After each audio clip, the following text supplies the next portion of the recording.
Welcome to the deep dive. Today we're jumping into some information you shared, and it's about something, well, surprisingly critical for health, especially, as we get older. Yeah, everyday bread choices. Exactly. And the source material kicks off with a, frankly, arresting claim. It really does. It suggests that eating the wrong type of bread could significantly increase heart attack risk, something like 48% after age 60. Wow, 48%. That's startling, isn't it? And the material, it points to studies, mentions big names like the American Heart Association, the CDC, suggesting common store-bought breads might be contributing factors to chronic diseases in seniors. What really jumped out at me was the claim that apparently 99% of seniors are just unaware of these hidden dangers. It's quite something. The material really emphasizes how breads that seem totally innocent could be quietly fueling issues, things like diabetes, memory loss, even strokes. Right. It mentions one bread type that could spike blood sugar over 300% in just minutes. Okay, let's unpack this. So, our mission here is to go through this information you provided. We want to highlight the breads the source says you absolutely should be eating. And just as importantly. And the ones it warns you should, well, never touch if you're over 60. We'll start with the 4 good ones, then cover the 4 flagged as potentially harmful. Sounds good.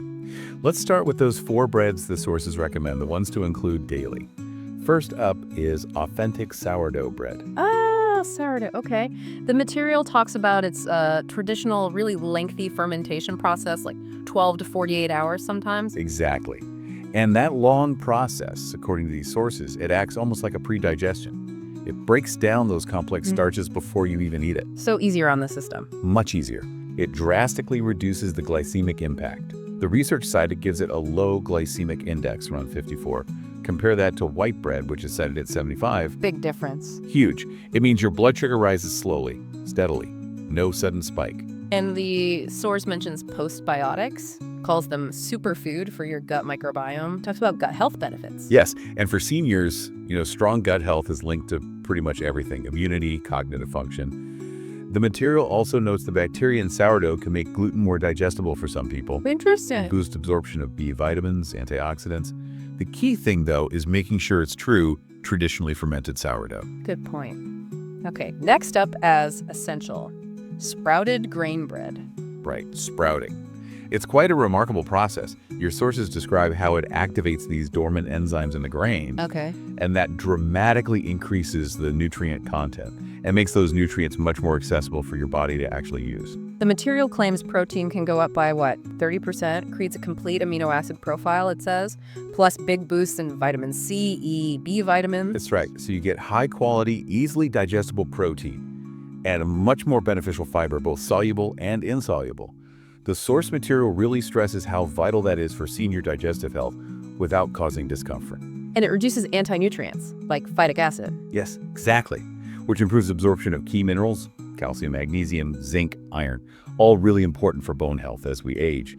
You just need to look for sprouted right there in the ingredients list. Got it.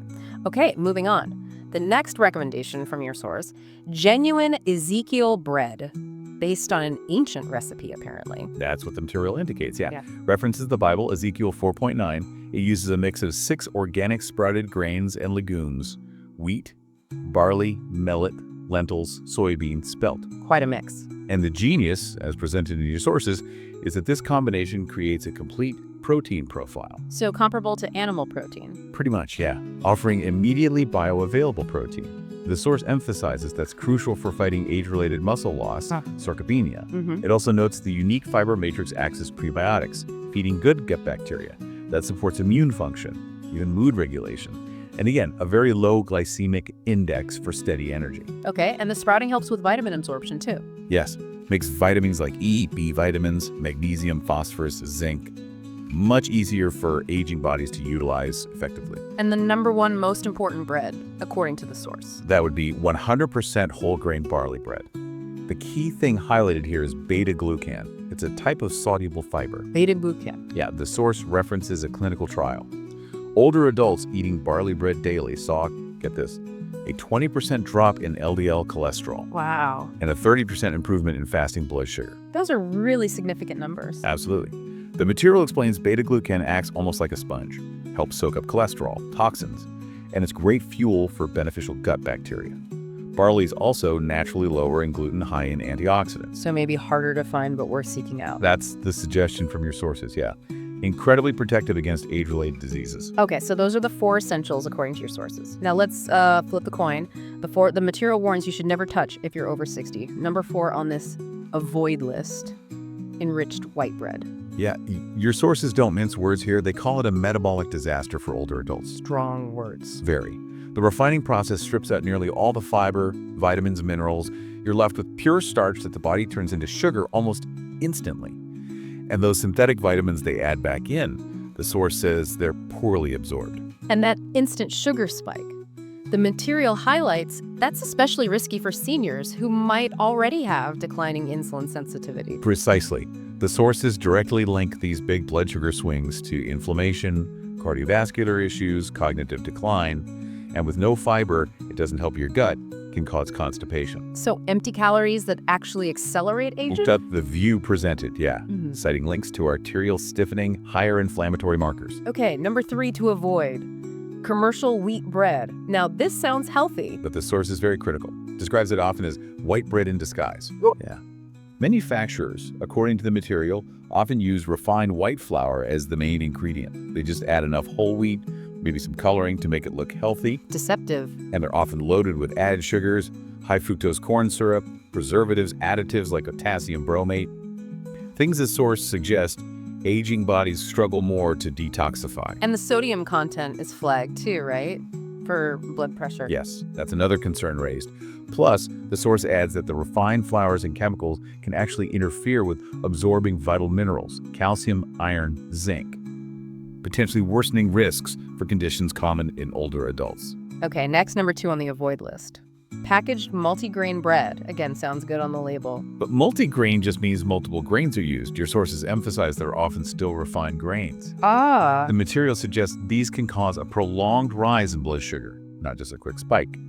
And they're also packed with stabilizers, artificial flavors, hidden sugars disguised under different names. So less nutrition than you'd think, and more sugar and potentially inflammatory stuff. That's the picture painted by your sources, yes. They often have less fiber than truly whole grain bread, so less filling might lead to more snacking. The processing, it claims, destroys natural vitamins and antioxidants too. Right, possibly contributing to nutritional gaps over time. Exactly. And finally, the number 1 worst bread, according to this source material, and this one might actually surprise some listeners, processed gluten-free breads. Yeah, unless there's a genuine medical need, like celiac disease or a diagnosed sensitivity, the source labels these the absolute worst choice for seniors. Worse than white bread. Often, yes, in terms of glycemic index. They're typically made from highly refined starches, think rice flour, potato starch, tapioca flour. The material notes this frequently gives them an even higher glycemic index than standard white bread. Wow. That really goes against the common perception, doesn't it? It absolutely does. And your sources suggest this can lead to dangerous blood sugar spikes, weight gain, increased diabetes risk. They're described as nutritionally poor, often almost devoid of fiber citing, less than 1 gram per slice in many cases, and full of added gums and fats to mimic the texture gluten provides. So basically empty calories with potentially significant metabolic downsides. That's the claim.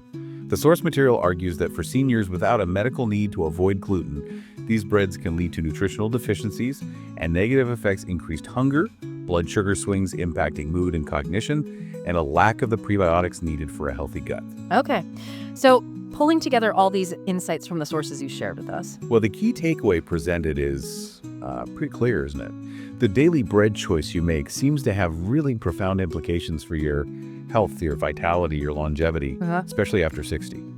The material draws that very sharp distinction. Some breads, because of how they're made, their ingredients, they truly nourish and support your body.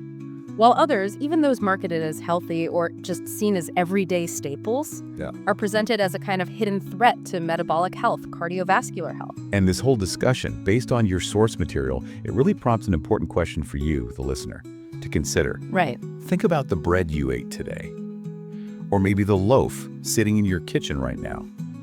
Based on these insights we've just unpacked from the sources, is it nourishing your body, or could it potentially be depleting it? What small change might you think about making?